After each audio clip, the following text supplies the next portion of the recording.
নমস্কাৰ।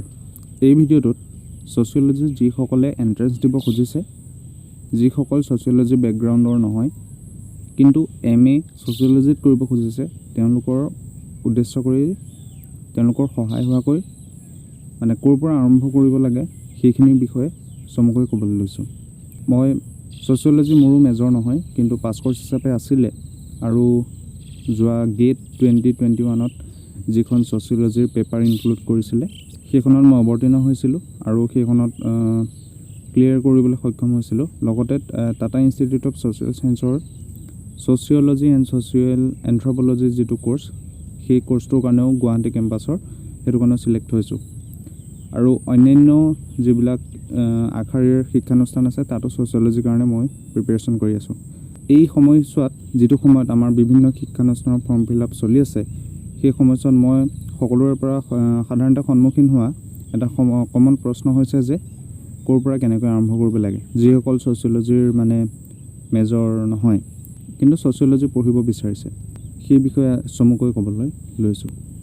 এতিয়ালৈকে মই যিমানখিনি কুৱেশ্যন পেপাৰ চাইছোঁ, প্ৰিভিয়াছ ইয়েৰে হওক নাইবা নিজেও যিখিনি পৰীক্ষা দিছোঁ, তাত এটা কমন দেখিছোঁ, ক্লাছিকেল ছ'চিয়লজিকেল থিংকাৰ যিকেইজন আছে সেইকেইজনৰ বিষয়ে বা সেইকেইজনৰ ওপৰত কুৱেশ্যন আহিবই। তেওঁলোকৰ থিয়ৰিজবিলাকৰ ওপৰত, তেওঁলোকৰ কনচেপ্টবিলাকৰ ওপৰত, কোনটো কাৰ কনচেপ্ট, কোনটো থিয়ৰিয়ে কি বুজায়, এইবিলাকৰ ওপৰত কুৱেশ্যন আহিবই। তেওঁলোকে লিখা কিতাপবিলাক। আৰু ক্লাছিকেল থিংকাৰ কোনকেইজন? ক্লাছিকেল থিংকাৰ হৈছে আপোনাৰ মাৰ্কছ, ডাৰ্কহাইম, আগস্কট আৰু মেক্স ৱেবাৰ। এইকেইজনৰ ওপৰত যিমানখিনি আপোনালোকে পাৰে বেছিক কনচেপ্টখিনি লৈ ল'ব। তেওঁলোকৰ কোনজনে কোনটো কনচেপ্ট দিছে। উদাহৰণস্বৰূপে ল অফ 3 ষ্টেজেছ, তাৰপিছত হায়াৰাৰ্কি অফ চায়েন্সেছ, এই কনচেপ্টকেইটা জড়িত হৈ আছে আগস্কটৰ লগত। তাৰপিছত suicide, division of labour, solidarity, দুই ধৰণৰ ছলিডাৰিটি, অৰ্গেনিক আৰু মেকানিকেল, এইবিলাক জড়িত হৈ আছে আপোনাৰ ডাৰ্কহাইমৰ লগত। তাৰপিছত ৱেবাৰৰ লগত জড়িত হৈ আছে আপোনাৰ বিউৰ'ক্ৰেচি, ছ'চিয়েল একশ্যন। তাৰপিছত ডাৰ্কহাইমৰ লগত আৰু এটা ইম্পৰ্টেণ্ট, সেইটো হৈছে ছ'চিয়েল ফেক্ট। তাৰপিছত ৱেবাৰৰ লগত ছ'চিয়েল একশ্যন, তাৰপিছত ideal type, bureaucracy, rational action, then rationality, আৰু এইবিলাক কনচেপ্ট জড়িত হৈ আৰু কেপিটেলিজম জড়িত হৈ আছে। তাৰপিছত মাৰ্কছৰ লগত জড়িত হৈ আছে এলিয়েনেশ্যন, তাৰপিছত ক্লাছ ষ্ট্ৰাগল, হিষ্টৰিকেল মেটেৰিয়েলিজম, তাৰপিছত আপোনাৰ কেপিটেলিজমৰ ক্ৰিটিক, কেপিটেল, এইবিলাক জড়িত হৈ আছে। গতিকে আপোনালোকে যিকোনো এখন ইন্ট্ৰডাক্টৰী বুক চাব, নহ'লে আমাৰ নেটতো বহুতখিনি ৱেবছাইট আছে ছ'চিয়লজি ৰিলেটেড, তাতে এই ক্লাছিকেল থিংকাৰকেইজনৰ বিষয়ে চাব। আৰু তেওঁলোকে যিকেইখন কিতাপ লিখিছে, কোনজন ৰাইটাৰে কোনখন কিতাপ লিখিছে, সেইবিলাকো চাব লাগিব। প্ৰধান গুৰুত্বটো ক্লাছিকেল থিংকাৰত যেতিয়া আপোনালোকৰ দি হ'ব, তেওঁলোকৰ থিয়ৰিখিনি গম পালে, তেওঁলোকৰ কিতাপখিনি গম পালে, তাৰপিছত এই সমসাময়িক যিসকল থিংকাৰ্ছ আছে নাইবা এই ক্লাছিকেল থিংকাৰকেইজনৰ পাছত যিসকল থিংকাৰ্ছ আছে সেইসকলৰ বিষয়ে জানিব লাগিব। এই ছ'চিয়েল থিয়ৰিবিলাক জনাৰ পাছত আৰু থিয়ৰিজবিলাকক সকলৰ বিষয়ে জনাৰ পাছত আমি ইণ্ডিয়ান ছ'চাইটিলৈ আহিব লাগিব। 2 নম্বৰ কথা, যিটোত ছ'চিয়লজিকেল যিবিলাক এণ্ট্ৰেন্স আছে সেইবিলাকত গুৰুত্ব দিয়ে, সেইটো হৈছে ইণ্ডিয়ান ছ'চাইটি। ইণ্ডিয়ান ছ'চাইটিৰ যিটো ফাউণ্ডেশ্যন, তাত পৰিব আপোনাৰ বৰ্ণাশ্ৰম, পুৰুষাৰ্থ, তাৰপিছত মেৰিজ, কিনশ্বিপ, ফেমিলি, এইবিলাকৰ বিষয়ে চাব লাগিব। আৰু এইখিনি চাবলৈ আটাইতকৈ ভাল কিতাপখন হৈছে ৰাম আহুজাৰ ইণ্ডিয়ান ছ'চাইটি কিতাপখন।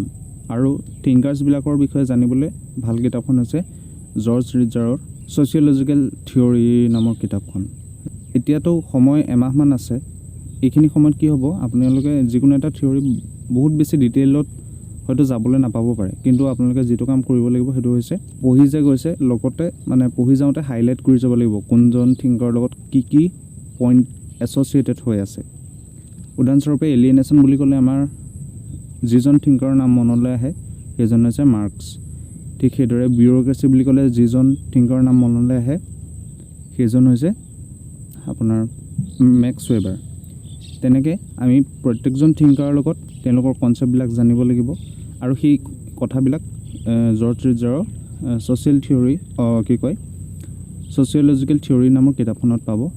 আৰু ইণ্ডিয়ান ছ'চাইটিৰ বিষয়ে যিখিনি ইম্পৰ্টেণ্ট কথা সেইখিনি ৰাম আহুজাৰ ইণ্ডিয়ান ছ'চাইটি কিতাপখন প্লাছ নাদিম হাছনাইনৰ ইণ্ডিয়ান এন্থ্ৰপ'লজি কিতাপখন, এই দুখন কিতাপ বহুত ভাল কিতাপ। এই দুখন কিতাপত কাষ্ট ছিষ্টেমৰ পৰা আৰম্ভ কৰি আমাৰ ইণ্ডিয়ান ফাণ্ডামেণ্টেল ভেলুজবিলাক, ইণ্ডিয়াৰ ছ'চাইটিৰ যিবিলাক প্ৰব্লেমবিলাক, ষ্ট্ৰেটিফিকেশ্যন কেনেকৈ ইণ্ডিয়ান ছ'চাইটি বিভিন্ন ভাগত ভাগ কৰা হৈছে, এই গোটেইখিনি কথা এই দুখন কিতাপত ভালকৈ পাব।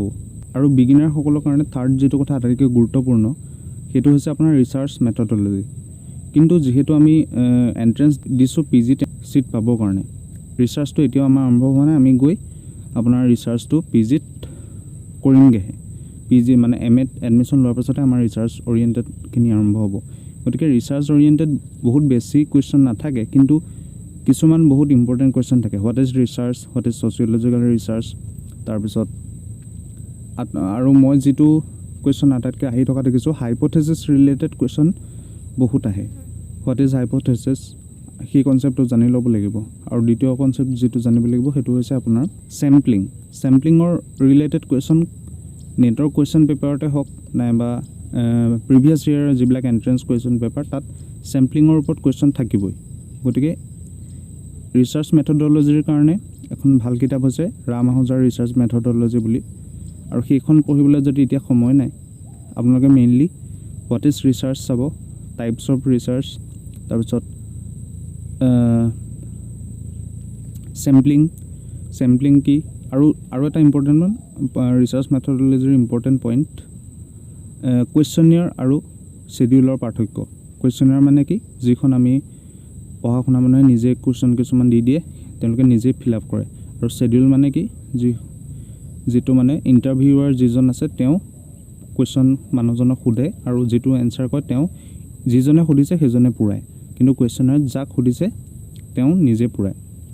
এনেকুৱা ধৰণৰ সৰু সৰু কথা কুৱেশ্যনাৰ শ্বেডিউলৰ পাৰ্থক্য। তাৰপিছত আপোনাৰ sampling, what is snowball sampling, তেনেকুৱা কুৱেশ্যন আহে।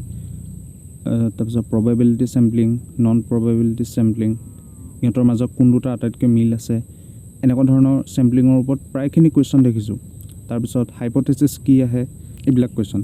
চ' বেচিকেলি আপোনালোক যদি একদম বিগিনাৰ ক'ৰ পৰা আৰম্ভ কৰিম ভাবি আছে, তেতিয়াহ'লে প্ৰথমতে ক্লাছিকেল থিংকাৰখিনি চাওক। ক্লাছিকেল থিংকাৰখিনিৰ এটা সম্যক আইডিয়া পোৱাৰ পাছত আপোনালোক আহক ইণ্ডিয়ান ছ'চাইটিলৈ, ৰাম আহুজাৰ ইণ্ডিয়ান ছ'চাইটি, একেবাৰে সহজ ভাষাত লিখা কিতাপ, আৰু নাদিম হাছনাইনৰ ইণ্ডিয়ান এন্থ্ৰপ'লজি, এই দুখন কিতাপত বহুত ধুনীয়াকৈ আছে। আৰু তাৰপিছত ৰিচাৰ্চ মেথডলজিৰ কাৰণে এই মই যিকেইটা পইণ্ট কৈছোঁ সেইকেইটা একদম কিতাপ নিকিনিলেও নেটত চাৰ্চ কৰি চাব পাৰে। এইকেইটা চালে কি হ'ব, আপোনালোকৰ এটা ফাউণ্ডেশ্যন এটা গঢ়ি উঠিব।